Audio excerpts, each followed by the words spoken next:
The issue of women's rights remains in the spotlight after court rulings continue to put the availability of the abortion drug mifepristone in a state of limbo.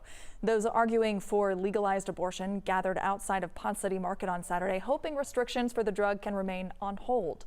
On Friday, the Supreme Court stepped into an ongoing legal battle and temporarily blocked a lower court decision that would have limited access to the abortion pill mifepristone. The High Court's temporary stay until midnight on Wednesday gives the justices time to consider what to do next.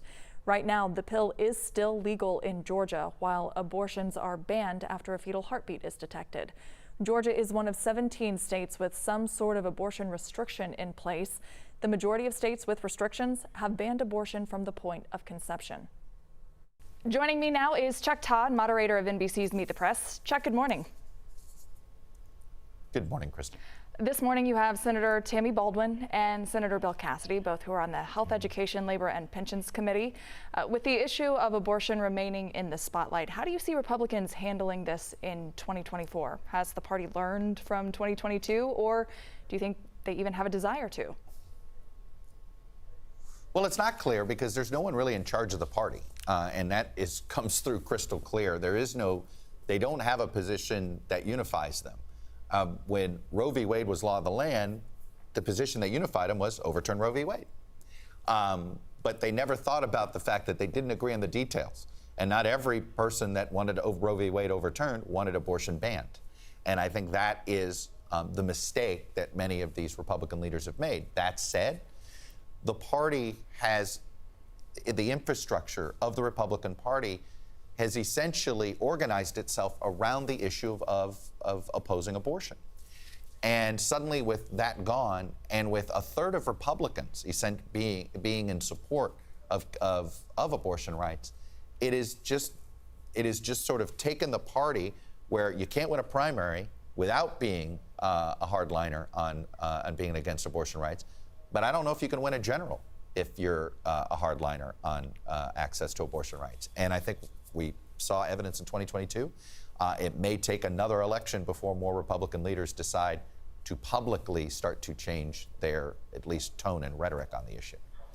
The FBI arrested a 21-year-old Air National Guard member after he posted sensitive materials in an online chat group. That info apparently posted in the group for weeks before it was discovered. Chuck, are we going to assume that this is going to lead to changes on who gets classified information? I'm assuming it would, but why does something this serious have to happen for there to be a wake-up call? Well, this is, again, I'm going to use a phrase called failure of imagination.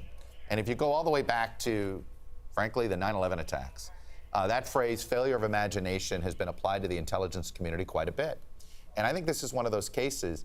Obviously, our intelligence, needs to be easily accessed at a moment's notice, whether you're a military commander in overseas or you're at the Pentagon.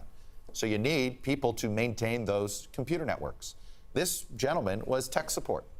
Are you telling me you didn't realize that somebody who has to have the keys to the digital kingdom couldn't possibly end up having their own motivation to abuse that privilege that they have? Did you not vet the tech support? And I think this is pretty clear, because to think that you would just go with a low-level Air National Guardsman without a lot of experience doing this before he entered the military, it sounds to me you didn't really vet the people that were in charge of the networks that actually had access to this material. All right, Chuck, thanks so much. Meet the Press airs at 10 right after 11 Alive Weekend Morning News.